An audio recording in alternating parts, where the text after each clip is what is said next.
Olá, meus amigos do Centro Espírita Amor e Caridade, do SEAC. É um prazer estar aqui hoje fazendo mais uma reflexão.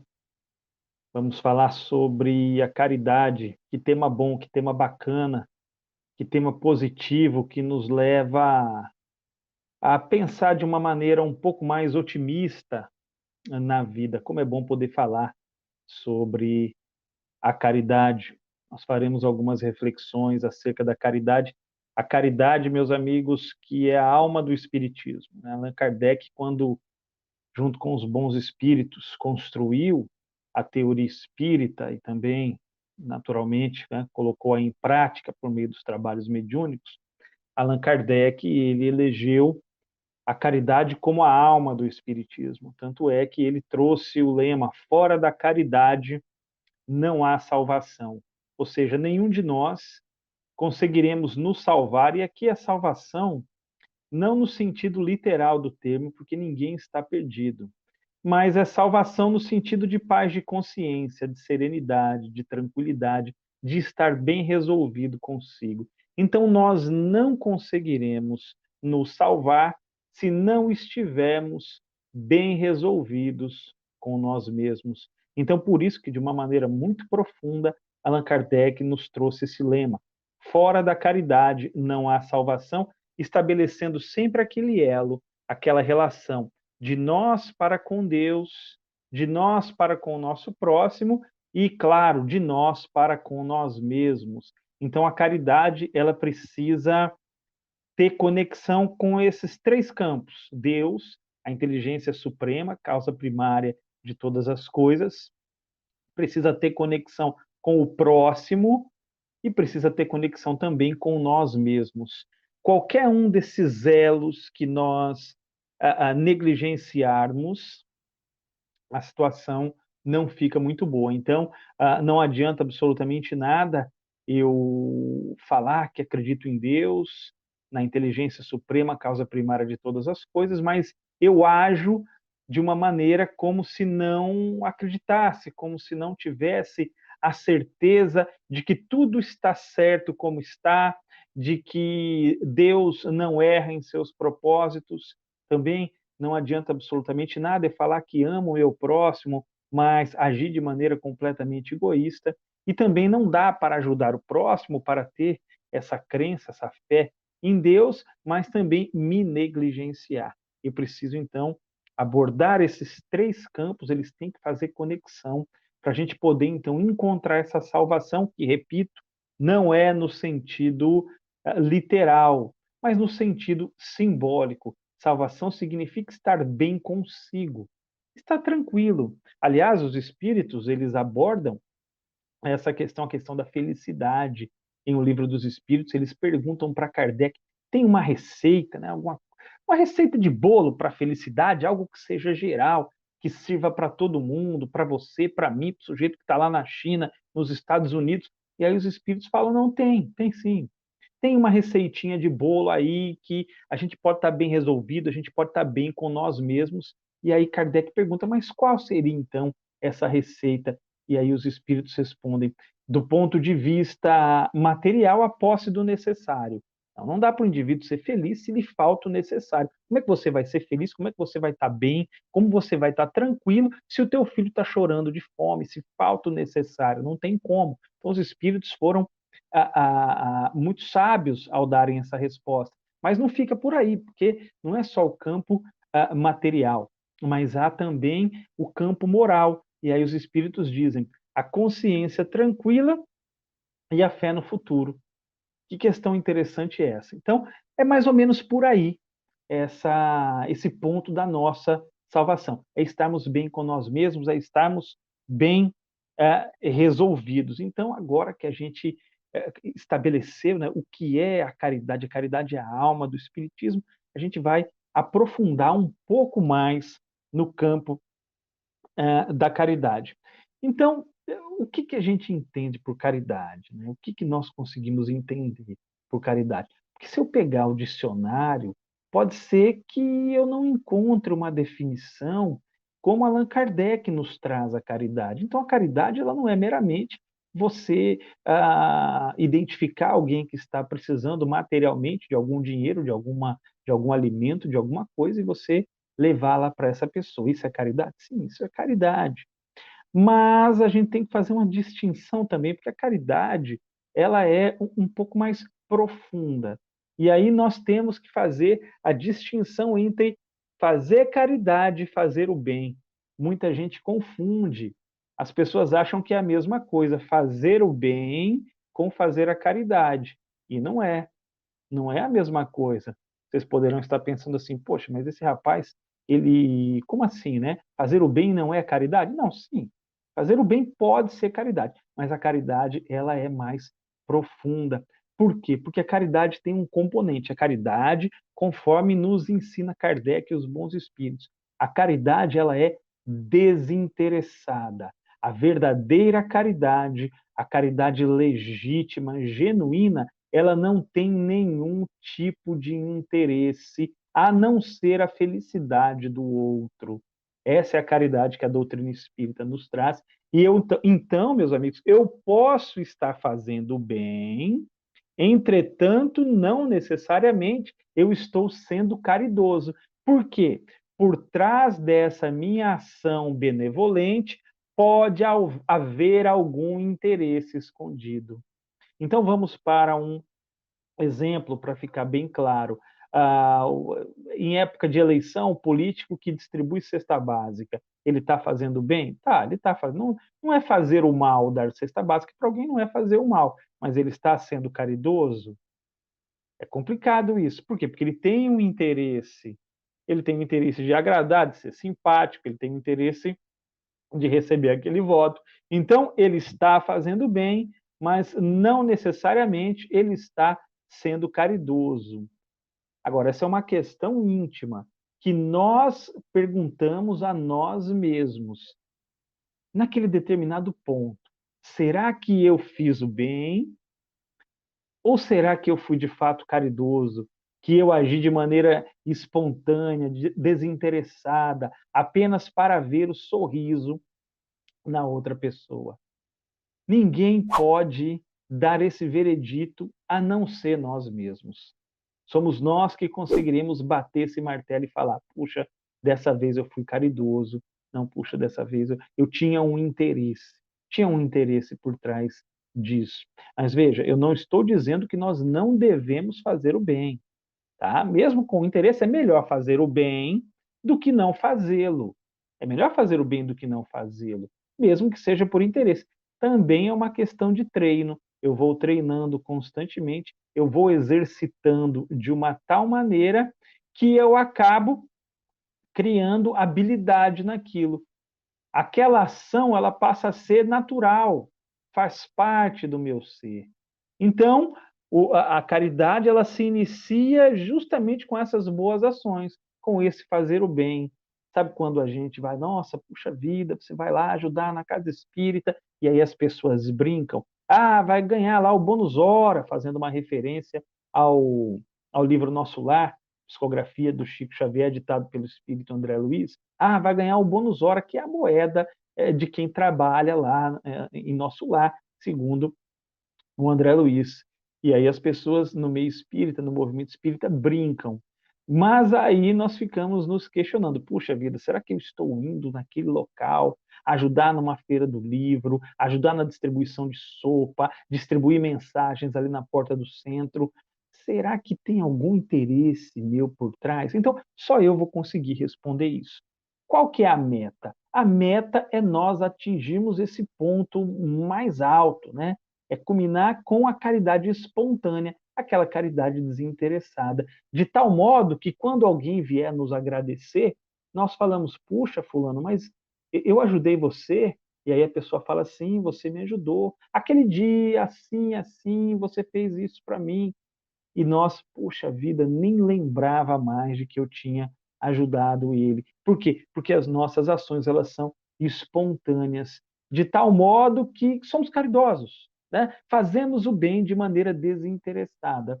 Esse é o grande objetivo de nós que ainda estamos, segundo a própria escala espírita, ali como espíritos imperfeitos, é o grande objetivo nosso, passar para a outra ordem da escala espírita, que é a ordem de bons espíritos, ou seja, que o bem prevalece, é quando o espírito ele sobrepuja a matéria. Nós conseguimos vencer as tentações e as paixões. Aí é o bom espírito, ele tem apenas o desejo de fazer o bem, e ele realiza o bem para o seu semelhante, ou seja, a caridade, aquilo é dele, faz parte dele. Então essa é a nossa grande meta de vida. Se nós pudéssemos falar numa meta geral, algo geral, um caminho para todos os seres humanos que estão aqui na Terra, o caminho, a meta seria justamente essa, né? Pular de espírito imperfeito para bom espírito, fazer com que o bem em nós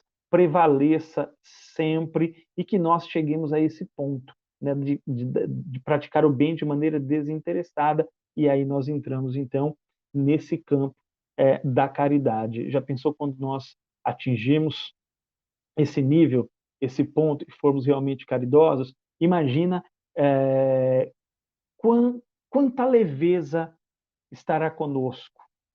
Nós estaremos leves, né? A gente não vai ficar esperando ninguém falar obrigado. Nós não vamos querer cobrar ninguém. Puxa, fulano não me agradeceu, cicrano, né, é um ingrato. Não, a gente já vai estar além disso, né? Nós não vamos estar mais carregando esse fardo, carregando essa carga de estar sempre cobrando os outros. Puxa, fulano não reconhece nada do que eu faço. Não, a gente vai estar totalmente tranquilo.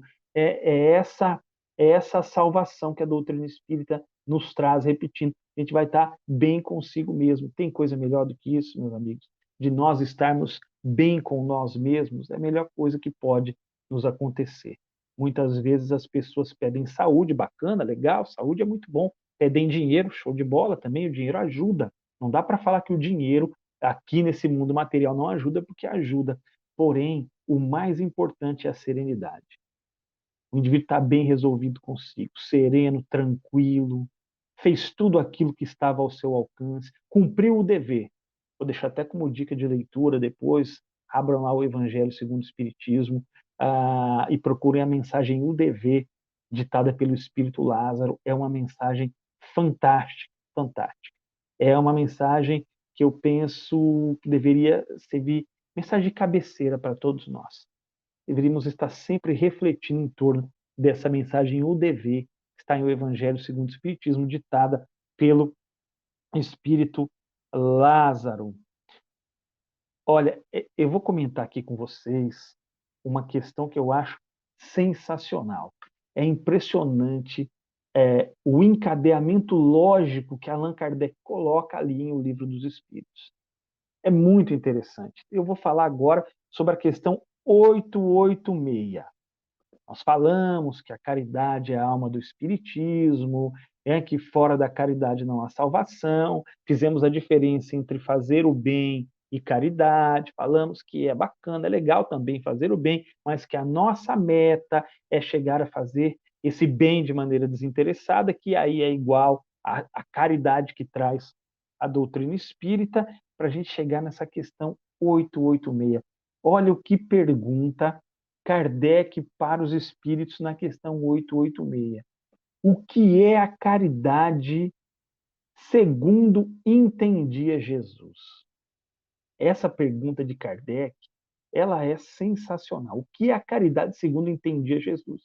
Percebam, meus amigos, Kardec não pergunta o que é a caridade segundo entendia Paulo, segundo entendia Platão, segundo entendia Sócrates. Não, nada disso. A pergunta de Kardec é o que é a caridade segundo entendia Jesus. E por que Jesus? Porque o sarrafo moral de Kardec é alto. Existem muitos espíritos que são bons, mas Kardec vai no maior de todos, como está ali na questão 625 de O Livro dos Espíritos, quando Kardec pergunta uma referência, algo que a gente possa seguir. Quem é essa pessoa que nós podemos seguir? E aí os espíritos respondem: Jesus. E aí Kardec vai fazendo comentário de que Jesus é o tipo mais perfeito que passou pela Terra. Então é a nossa referência moral é Jesus. Então, reparem, Kardec quer saber como esse ser mais iluminado que esteve aqui entendia a caridade. Percebam, como Jesus entendia a alma do Espiritismo, como Jesus entendia esse lema que é tão importante, eu diria importante não, fundamental para nós espíritas, que é a caridade. Como essa grande figura da humanidade, Jesus, entendia isso. E os espíritos dão uma resposta sensacional. Dá até para a gente abreviar, colocar lá uma sigla, BIP, BIP, BIP, BIP, porque aí eu vou entender de maneira mais fácil. Então, na primeira, os espíritos ali já matam toda a questão, não precisariam mais nem se alongar. Né? Os espíritos, eles falam de uma maneira, de uma forma muito simples, qualquer um pode entender, porém muito profunda. Então, eles dizem o seguinte, BIP, né? B, benevolência para com todos. A caridade entendida por Jesus começa com benevolência para com todos. Ele não está dizendo benevolência para quem vota no mesmo candidato que eu. Ele não está dizendo benevolência para quem frequenta a mesma igreja que eu frequento. Não, ele está dizendo benevolência para com todos. Nós já paramos para analisar na grandiosidade de uma frase desse tipo, benevolência para com todos. Ele não faz distinção. Ele não faz distinção de ninguém. E aí eu vou lá na Revista Espírita para embasar esse pensamento e trago uma mensagem na Revista Espírita de março de 1862. O título da mensagem é Caridade para com os criminosos. Olha que coisa interessante. Já que nós estamos falando da benevolência para com todos, a mensagem diz caridade para com os criminosos, e aí começa a mensagem falando se nós devemos, perguntando na realidade se nós devemos ter caridade para com os criminosos, aquela coisa toda. E uma frase me chamou muito a atenção. Eles dizem o seguinte: a dedicação é cega. Sabe aquela velha frase, fazer o bem sem olhar a quem? A dedicação é cega. Olha que questão interessante, né? Caridade para com os criminosos. Então, vai ao encontro, faz essa conexão com essa ideia aqui da benevolência para com todos. Olha que pensamento profundo e importante para a gente praticar. Benevolência para com todos, principalmente nesse momento que nós estamos passando no Brasil. No Brasil, particularmente, então vou falar da nossa pátria, a gente está passando uma situação muito difícil. Por quê? Porque as pessoas não têm... A benevolência das pessoas, ela é sempre uma benevolência seletiva. A gente vê isso nas redes sociais. Quanta discussão lamentável de pessoas se agredindo. Ora, se eu discordo do A, discordo do B, discordo do C, por qual razão eu tenho que agredi-lo? Não há problema nenhum, eu posso discordar. Não há problema nenhum em mostrar essa minha discordância. O problema está na falta de benevolência, que é lá o início da caridade, conforme entendia Jesus. Então eu saio pelas redes sociais, porque a rede social é algo interessante, né? A gente está por trás ali de um notebook, por trás de um celular, e esses aparelhos eles parecem uma cachaça, né? Eles tiram a nossa capacidade de discernimento, eles tiram aquele nosso filtro tão importante para a civilidade, para o nosso dia a dia. Então vejam, nós estamos hoje passando por um momento delicado em que as pessoas estão realmente rasgando isso aqui que Jesus nos trouxe, que os Espíritos nos trouxeram, benevolência para com todos. Não está dizendo, olha, né, você vai se sentar na mesa com todos e jantar com todos, não. Num determinado momento, quando nós já estivermos mais amadurecidos, mais evoluídos, espíritos relativamente perfeitos, aí sim, nós todos vamos nos reunir na mesma mesa. Vocês imaginam Jesus colocando obstáculos para sentar com alguém na mesma mesa? Não. Nós também chegaremos nessa fase e não colocaremos obstáculos para sentar na mesa com quem quer que seja. Mas reflitamos, meus amigos, reflitamos seriamente nisso. Nós estamos atropelando demais as coisas. É preciso ser um pouco mais benevolente. Não quer dizer que a gente vai, não, é respeitar as pessoas, é benevolência. Benevolência, respeito à opinião do outro, respeito à maneira do outro pensar, respeito às suas escolhas, respeito. Então, olha que interessante, né? Benevolência para com todos. E aí os espíritos avançam, né? B, benevolência para com todos, tem o I aqui. Indulgência para com as falhas alheias. Indulgência para com o erro do outro. É a caridade conforme entendia Jesus. Por quê? Porque nós erramos também. A gente erra e não erra pouco, não, nós erramos muito. E nós queremos que sejam indulgentes com o nosso erro. Ora, se nós queremos que sejam indulgentes com o nosso erro, por qual razão não seríamos indulgentes para com o erro alheio? Eu preciso ser indulgente para com o erro do outro.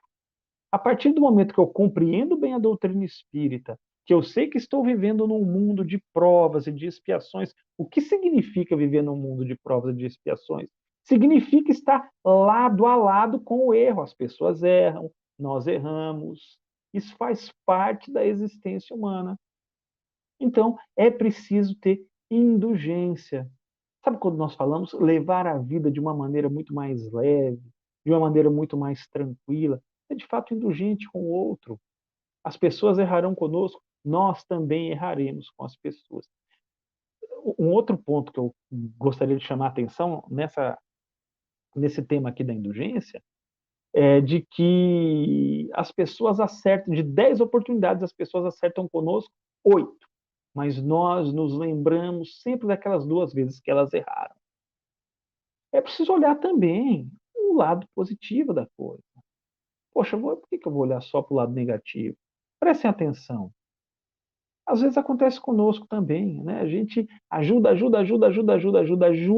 Um momento que nós falamos não ou que nós não servimos a pessoa, aí acabam virando a cara para nós e nós ficamos chateados. E nós fazemos isso também. As pessoas acertam conosco, nos servem, mas a partir do momento que ela diz não, aí a gente já fala, poxa vida, fica aborrecido e tal, já começa a olhar meio, né, de maneira meio estranha, enfim. Esse é um ponto para a gente refletir com muito cuidado mesmo. Então, benevolência para com todos, indulgência para com as falhas alheias e, por último, o BIP, lá, o P, perdão das ofensas. Perdão das ofensas.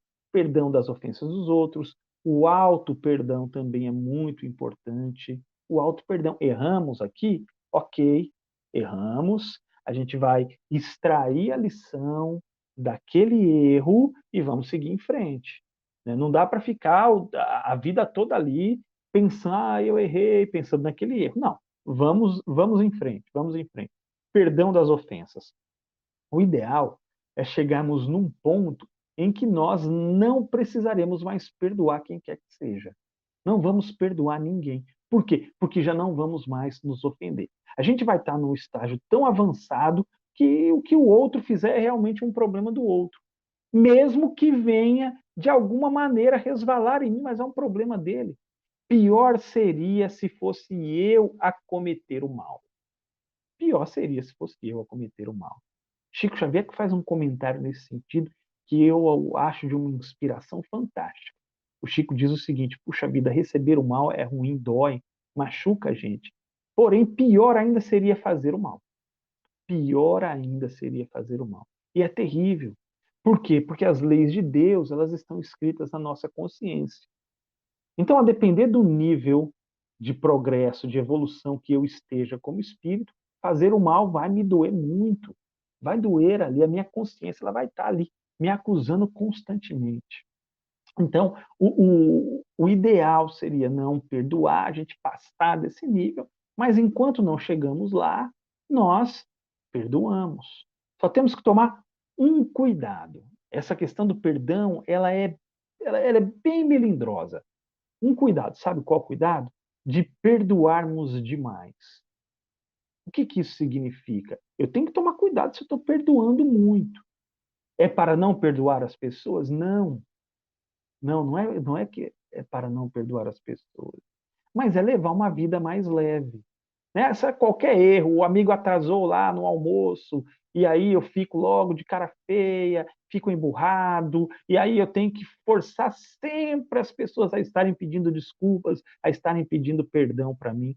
Aconteceu uma coisa curiosa, já que a gente está falando do perdão, agora há pouco aconteceu uma coisa curiosa, um colega meu de trabalho ligou para mim, e ao final da nossa conversa, que durou ali por volta de uns 10 minutos, ele me pediu perdão. Eu falei, escuta, fulano, por que você está me pedindo perdão?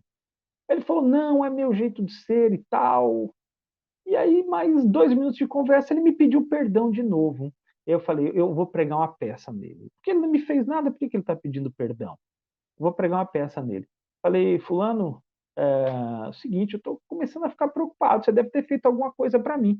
Porque você está me pedindo perdão a todo momento, e aí ele ficou todo embaraçado e tal, ficou um pouco constrangido. Eu comecei a dar risada, falei que é uma brincadeira, claro, naturalmente, mas é isso que eu estou dizendo, é levar uma vida um pouco mais leve. Sem ter essa necessidade de a qualquer coisa ficar de cara feia. Né? Então atrasou no encontro, aí eu fico de cara feia. Enfim, vamos deixar o perdão para as coisas muito mais sérias, muito mais graves, muito mais graves. Interessante é a gente treinar isso, né? É melindrar-se menos, é melindrar-se pouco. Às vezes as pessoas levantam a voz para nós ou falam alguma coisa que não estavam num dia muito bom e ali já estraga o nosso dia e nós já viramos a cara para a pessoa e meio que a obrigamos a pedir desculpas para nós, aquela coisa toda, não. O interessante é bater nessa tecla, uma vida mais leve. Então perceberam na beleza, na riqueza dessa ideia da caridade conforme entendia Jesus, o espírito mais evoluído que esteve aqui na Terra. BIP, benevolência para com todos, indulgência para com as faltas alheias e perdão das ofensas. E aí, meus amigos, nós vamos para um outro ponto. A gente está falando de caridade. Tem a caridade material e tem a caridade moral. E olha o que os espíritos dizem, que a caridade material é a caridade mais fácil de se fazer. Caridade material é a mais fácil. Então, quando você vai lá, dá um dinheiro para uma pessoa, ou alguém pede lá uma doação de cesta básica, você vai lá e dá, de repente você está com a conta no banco legal, bacana, você vai lá e dá. Né? Essa caridade tranquila. É importante? Sim, é bacana, é legal fazer essa caridade. Porém, o mais complicado é fazer a caridade moral. A caridade moral. Caridade moral é aquela caridade que vem do fundo da alma. Sabe quando alguém, de certa maneira, nos ofende e nós vamos para dar a mesma resposta e a gente se cala? A gente se cala, fica parado. Dá aquela vontade de responder, mas nós conseguimos vencer aquela nossa vontade de responder na mesma moeda. Essa é a caridade moral. Perceberam como ela é mais complexa, ela é mais delicada? Porque para fazer essa caridade moral, nesse exemplo que eu citei, tem tantas outras maneiras de exercitar, de fazer, de realizar essa caridade moral. Mas eu preciso vencer a mim. E não é uma tarefa fácil vencer-me, principalmente nesse ponto de autocontrole, de dominar aquela vontade, de dominar muitas vezes aquela fera que quer responder do mesmo jeito e de que não pode deixar os outros passar por cima. Então a caridade moral, ela tem esse nível de complexidade. Caridade moral, ela nos instiga a fazer constantemente um trabalho íntimo, a parar, a analisar as nossas ações, a ponderar. Sabe quando a gente chega numa roda e tem alguém falando mal de outra pessoa e todo mundo vai no embalo porque aquela outra pessoa é alguém articulado, ou tem algo a oferecer, ou é o chefe, enfim, tem alguma coisa, e aí vai todo mundo no embalo, e nós nos calamos, porque nós não queremos fazer parte daquilo, e nós nos retiramos, ou até mesmo nós acabamos por defender aquela outra pessoa que de maneira injusta está sendo atacada ali pelas costas. Essa é a caridade muito mais difícil. E ela não é uma caridade explícita. A caridade moral, ela muitas vezes ocorre no silêncio da noite, quando nós fazemos uma prece para alguém, quando nós, de maneira muito sensível, de maneira muito dedicada, observamos o sofrimento do outro e fazemos uma prece. É a caridade moral. Ninguém está vendo essa caridade. Essa caridade moral, ela não está nos holofotes, mas ela é muito importante. E ela é a mais difícil de ser realizada, porque, repito, ela nos convoca a vencer-nos, a trabalharmos todos aqueles pontos que nós temos que desenvolver, que nós temos que melhorar. Não é uma tarefa fácil. E que bom hoje estar podendo falar de caridade aqui para o público do SEAC, do Centro Espírita Amor e Caridade. Essa casa espírita que tanta caridade faz, tanto a caridade material quanto a caridade moral. Quantos benefícios essa casa já estendeu para toda a sociedade bauruense. E agora, por meio dessas lives, por meio dessa penetração ainda maior que a doutrina espírita está tendo, a oportunidade que essa casa tem de fazer com que as pessoas conheçam o Espiritismo, divulgando, levando essa mensagem. Que beleza! Que Deus ilumine todos os trabalhadores do SEAC, assim como ilumine os trabalhadores da Mansão do Caminho aqui de Salvador. Quem vier em Salvador, vá conhecer a Mansão do Caminho. O trabalho é fantástico. O trabalho da Mansão do Caminho é formidável, tanto na caridade material quanto na caridade moral. Quantos benefícios já fez a Mansão do Caminho para a sociedade soteropolitana?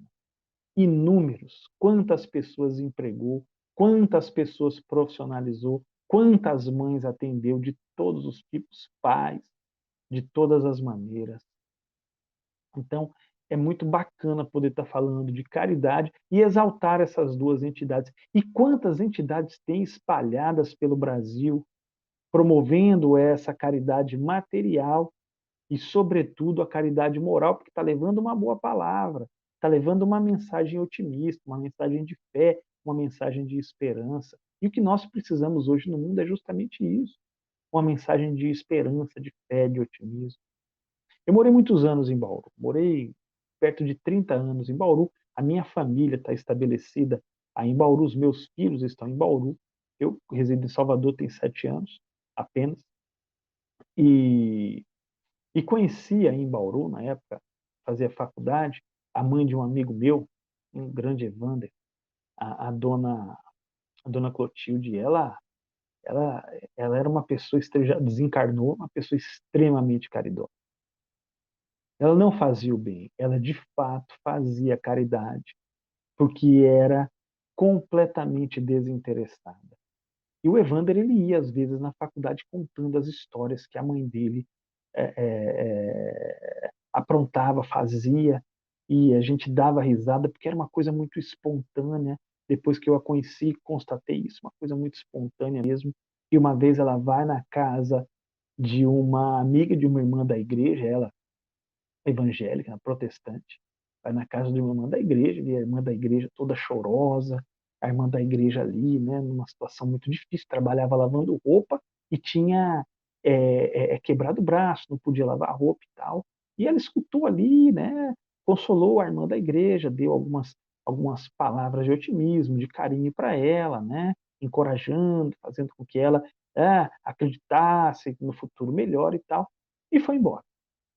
Dali a 2 dias, para na frente da casa dessa, dessa mulher, um caminhão lá da Casas Bahia e desce com uma encomenda, uma máquina de lavar roupa. Imagine.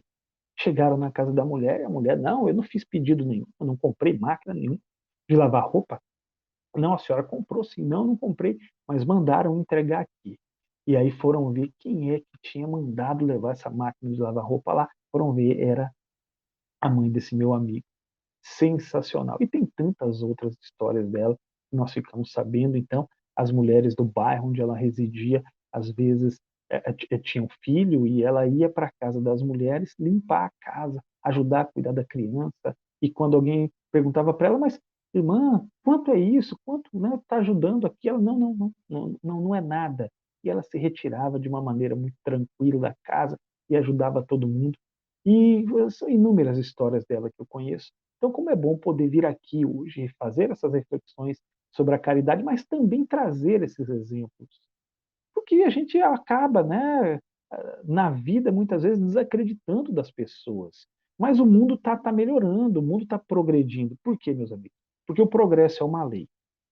A gente não pode desacreditar da lei do progresso. Até porque ela está aí. Os fatos, eles estão aí. Não tem aquela frase, contra fatos não há argumentos? Os fatos, eles estão aí. Olha, sabe que eu estava lendo uma tese de uma autora espírita, ela chama Elaine Maldonado, e ela escreveu uma tese sobre Machado de Assis e o espiritismo. Machado de Assis, o grande Machado de Assis, escritor, ele era um crítico do espiritismo. Quando o espiritismo chegou aqui no Brasil, século XIX, segunda metade do século XIX, ele recebeu muitas críticas, né, por meio das crônicas que Machado de Assis publicava, ele atacou muito. E essa autora ela fez uma tese sobre o Machado de Assis e o Espiritismo. Vocês podem dar um Google, Elaine Maldonado, a tese de Machado de Assis e o Espiritismo, que vocês vão encontrar. Tá muito bom, muito gostoso de ler a tese dela.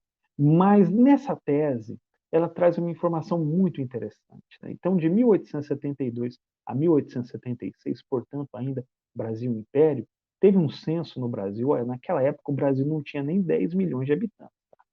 O Brasil estava chegando ali nos 10 milhões de habitantes. E teve um censo que detectou que no Brasil 84% da população brasileira era de analfabetos. Apenas 16% da população do Brasil conseguia ler e escrever. E convenhamos, um analfabeto do século XIX nem é a mesma coisa do que um analfabeto do século XXI. Não é. A situação antes era muito mais complicada. Bom, hoje nós não temos 84% de analfabetos e também não temos 10 milhões de habitantes. Nós temos 220 milhões de pessoas. E o índice de analfabetismo deveria ser zero. Nós não chegamos ainda no ideal, deveria ser zero. Mas é muito menor, está na faixa de 3% mais ou menos da população, é muito menor do que lá na segunda metade do século XIX. O que é isso, senão a lei do progresso se operando, acontecendo? Poxa, Wellington, mas a nossa educação não é aquela maravilha. Não, de fato não é. Como eu disse, nós estamos longe do ideal. Mas o progresso ele está acontecendo. É preciso que nós desenvolvamos a cultura da imortalidade da alma. A cultura da imortalidade da alma é aquela que pensa a médio e longo prazo, não que pensa no aqui e agora. Essa é a cultura materialista. Quem vive o aqui e agora, só esse exato momento, é o materialista. O espiritualista e espírita, ele vive a cultura da imortalidade da alma.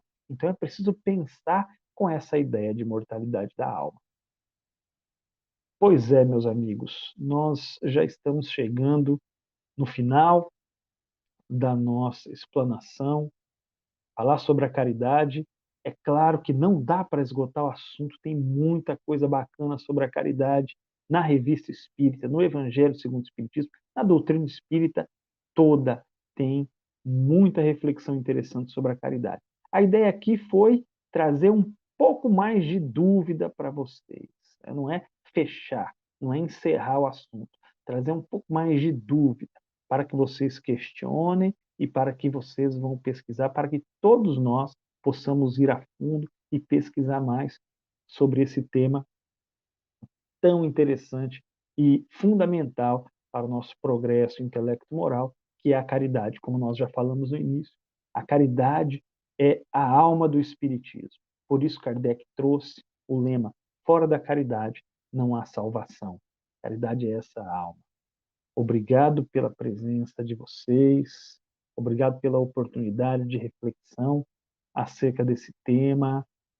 Desejo a todos muita serenidade, uma semana de muita tranquilidade, de muito trabalho para todos nós. Obrigado, meus amigos, e até uma próxima oportunidade.